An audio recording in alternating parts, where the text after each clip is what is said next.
Welcome to In the Arena of History. I'm Stephen Arms. My video today is going to be on the First Amendment of the Constitution. I'm going to read it to you because I don't want to forget any of the words. Congress shall make no law respecting an establishment of religion, or prohibiting the free exercise thereof, or abridging the freedom of speech, or of the press, or the right of the people peaceably to assemble, and to petition the government for a redress of grievances. Now that, I wanted to read it too, because sometimes it's easy to leave a word out or get them out of order, make a little change here and there.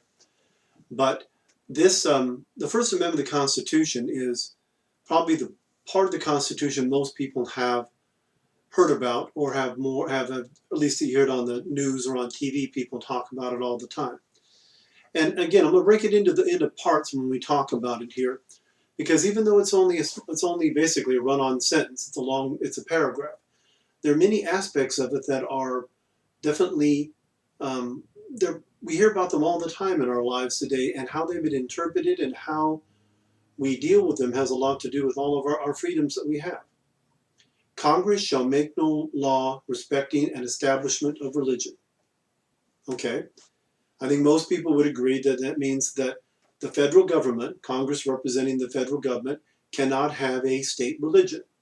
Now, a little bit of background is that why this is in there assuredly is because the Church of England was put into place by Henry VIII, and that's a whole other story about dealing with wanting to get divorce of wives and Anne Boleyn and a whole bunch on that. But there was a state religion, a state ordained or a state provided for religion. And a lot of the original people that came to the United States, most of you have heard your pilgrim stories and the like, religious persecution was an issue to them. So the first part is the state shall make no religion that is ordained and established by the state. People always remember the first part of that, but they always want to forget the second part, or prohibiting the free exercise thereof.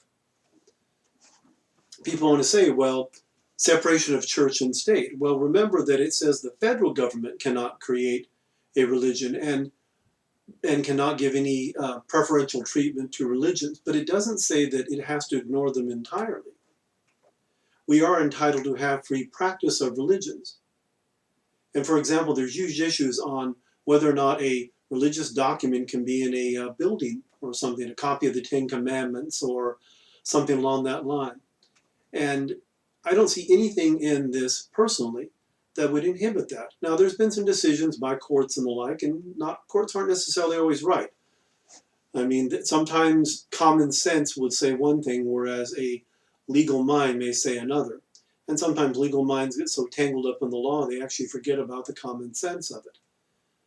I mean, if you had the Code of Hammurabi, a portion of it up on a wall, and you have the Ten Commandments, and you had the part of the Magna Carta up, why would that be an issue? They're all laws. Well, the people say, well, this is a religious law and the church is supposed to be ordaining it. Yes, but the United States of America was founded on the Judeo-Christian beliefs, and the laws of the Bible are part of the structure, the concepts of that, of Christianity are part of our culture. So I don't really see a reason why that would be an issue to somebody, but some people just like to be annoying about things. And also it's a way to inhibit and restrict people that you don't agree with politically. So the next part is the next sentence in this is always a real brouhaha, to use a famous statement that the Irish, which are my people mostly, I'm mostly Irish, like as a brouhaha or a Donnybrook. And it is on, or abridging the freedom of speech. Or abridging the freedom of speech. That means you can say anything you want. And basically that's true. There are some restrictions on this. You cannot incite people to crime. You cannot, it doesn't cover advertising, for example. It doesn't cover for anything that would be considered directly treasonous and slanderous, because that could be, well, slanderous it can't be, obviously. You cannot say something about somebody that's an absolute lie. I mean, there are laws against some things that you can say, and they're common sense things.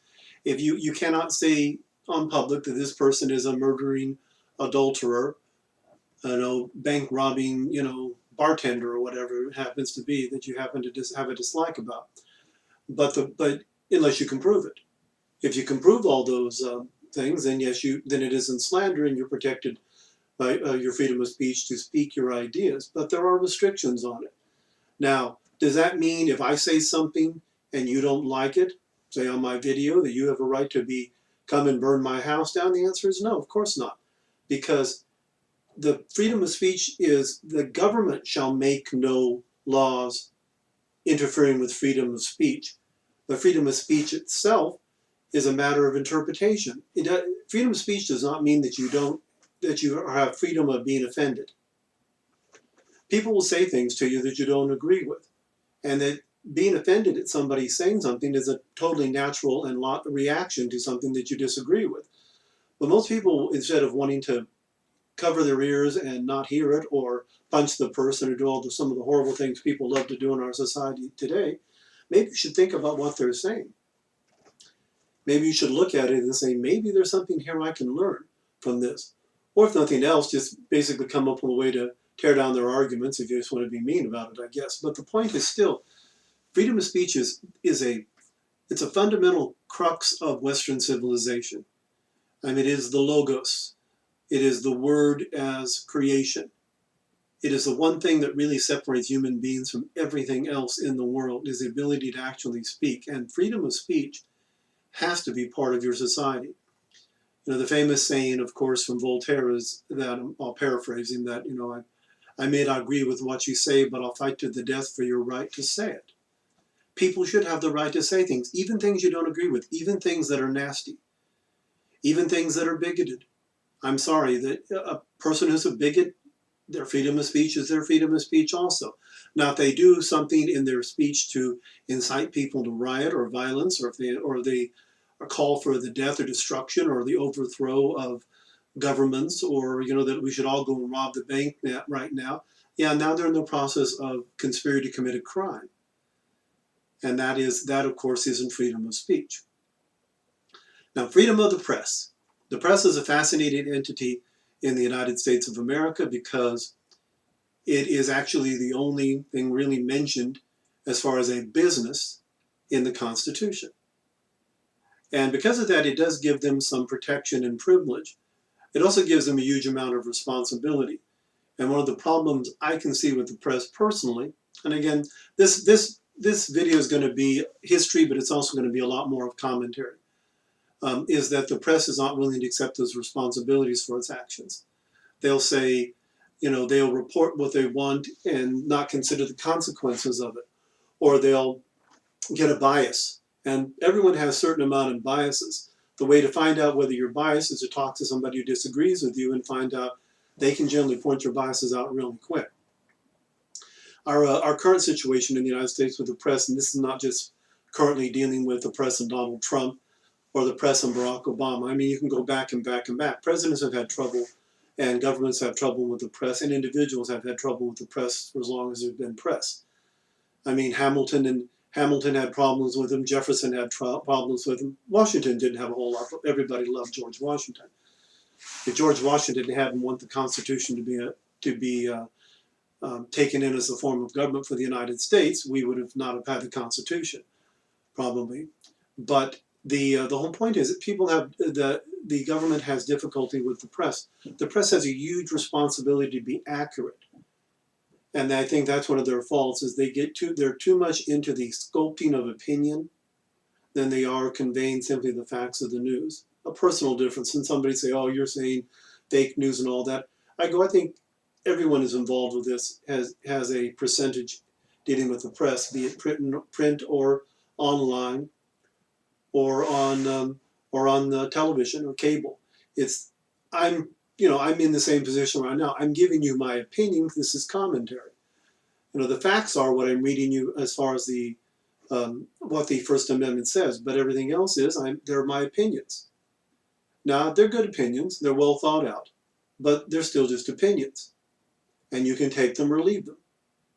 If you truly respect me as a person, then my opinions may mean something to you. If you think I'm a jackass, then my opinions will probably mean nothing to you at all. It ultimately is your decision to assume the value of information that you're given. So next, or the right of the people peaceably to assemble. Now this is not an Avengers Assemble thing or something, people. This is the ability for us to be able to gather together and be able to assemble, to speak. Generally, it's back into the speak again, to hold a meeting, to get together and discuss issues. Now, and I'm 100% in favor of assembly. Assembly is a primordial requirement of the government of the United States. The problem people always forget in that sentence is peaceably. There's a term for non-peaceable assembly. It's called a riot. When people get together and they are not, and they're not being peaceable, they are rioting. Okay.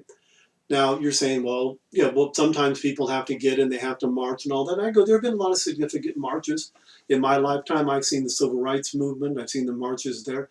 I've also seen the people who showed up to those, and when things went wrong or went awry, they got arrested. I saw people were blocking traffic, and they were arrested for it. People doing sit-ins in colleges when I was a young man back in the 60s, and getting arrested for it. I don't have a problem with people wanting to assemble. I don't have a problem with people protesting. Protesting is a wonderful thing, but there are consequences to those actions. If you block the streets, then you are stopping other people from being able to use those streets, and they own those streets too. If you're stopping me from getting to work, then you are now breaking the law because you are obstructing traffic. I mean, again, most places have, and if, for example, we're going to have a massive, let's all sit around and listen to Professor Arms pontificate on something meeting, and there's 50,000 people going to show up for it. That'd be amazing. But let's just say that happened for the sake of fantasy here. Well, how is the city going to deal with that? How do you deal with 50,000 people coming into an area? Where am I going to be speaking? How are we going to deal with sanitation? How are we going to deal with traffic issues? It's the right to assembly, but if those people all just show up, then they're going to litter, they're going to destroy property, they're going to be vagrants, they're going to be criminals mixed in the crowd, because wherever there's groups of people, there's pickpockets and there's people that are going to be robbed, people in the issue, things always happen. Anytime you get large groups of people together, it's very unusual to get a large group of people together and have it be 100% peaceful.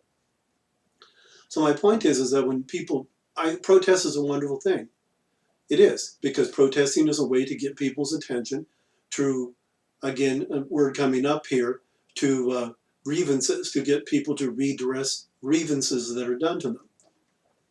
But there's always two sides to any story, and generally there's three sides. There's your side, my side, and the truth.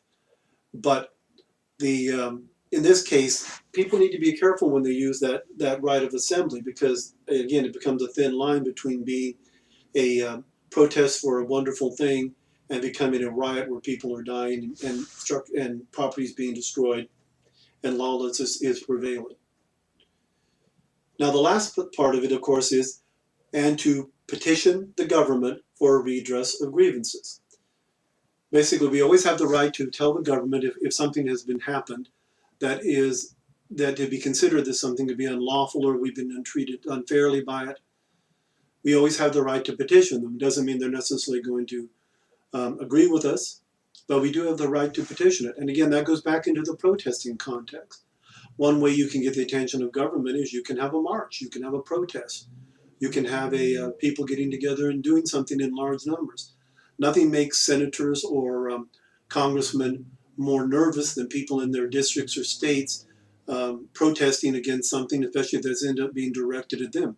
But make sure you know what you're talking about before you do it. Getting on the streets and just running around and yelling at your congressman isn't going to accomplish anything other than to get their security forces to arrest you or make them not want to listen to you at all. So anyway, that's the First Amendment of the Constitution with some opinions I have on it. And if you disagree with them, well, you have freedom of speech. You're welcome to disagree with my opinions. And if you agree with them, that just means that you're fairly smart, and we'll pat you on the head and say, thank you very much. You You've obviously listened to me carefully. Okay, I'm laying it on a little thick here. That's all right.